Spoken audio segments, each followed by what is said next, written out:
company for the next week at my boyfriend's house.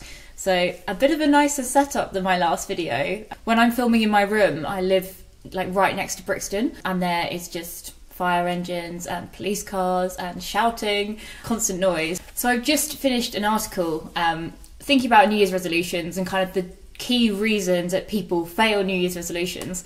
So I'm not going to repeat myself because there's no point in watching a video if you want to read the article. There's a little link in the description. A couple of hints, I guess, to maybe do a bit better on resolutions next year. And thinking about this kind of reasons people fail their resolutions, I was looking at the one that I didn't fail.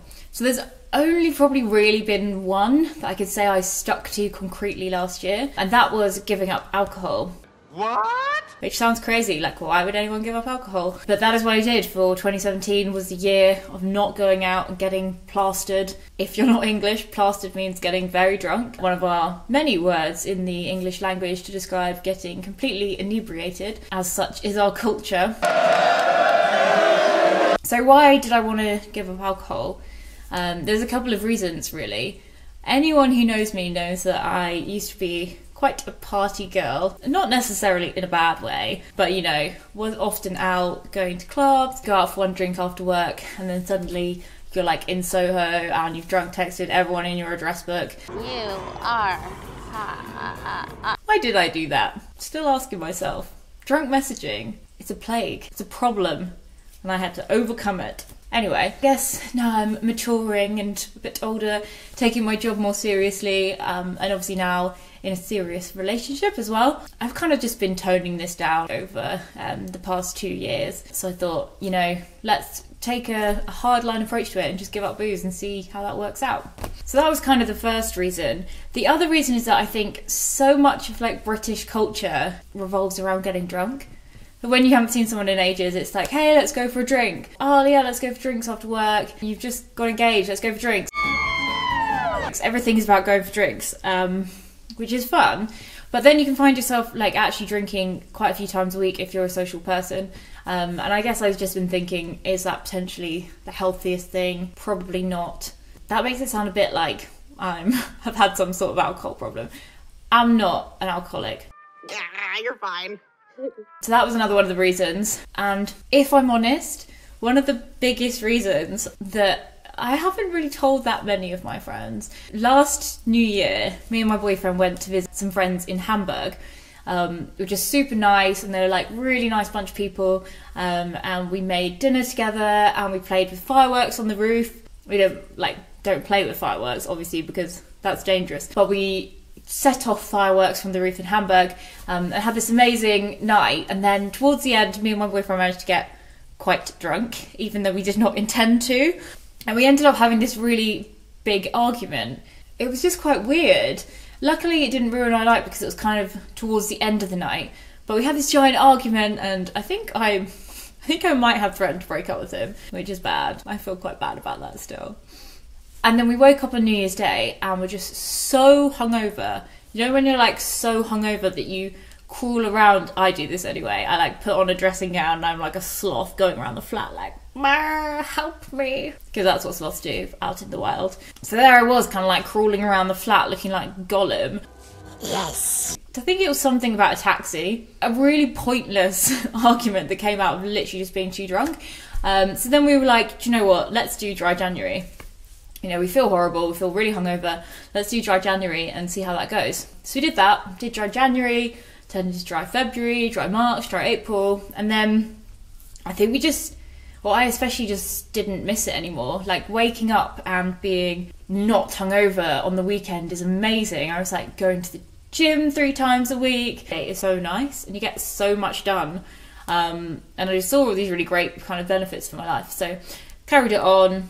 I have to be honest, I have been drunk maybe 5 or so times this year, which I think is pretty good, tending to be with the same bunch of girls who are my favourite girls, but it happens. I'm not a saint. You can't be too harsh on yourself on these things. There's always going to be people who are like, oh, you said you were going to do this and you haven't stuck to it, but then if you quit after that, you're kind of letting that dictate your decisions, and I think in reality it's something I wanted to do. So just because I've got drunk a few times, sue me for loving a gin and tonic every now and then. So it might seem like quite a tricky thing, giving up alcohol.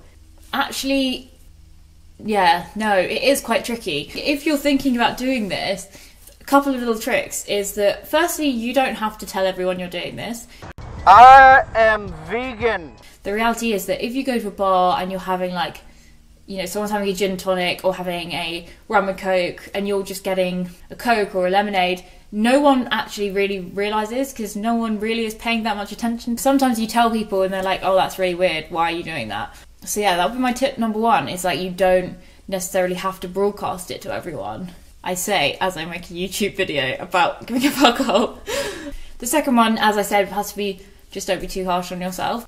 Just because you slip up once or twice doesn't mean it's not something you can take out of your life and make it less of a thing, I guess. Make it less of a kind of social construct that everyone has to do. And then my third one, I guess, if you're planning on doing this, would be don't stop going to things, because it's very easy to be like, oh well, there's going to be this house party and everyone's going to be really wasted. If you start doing that, it won't last because you will miss your friends. So start learning to be in these situations and just not letting it bother you. So just drink something else and, you know, chill and talk to people. And as I said, unless you're a drastically different person when you're drunk, probably no one will realise. As my friend Jamie said, I'm quite loud and obnoxious and annoying even when sober. So really, there's no need for the alcohol.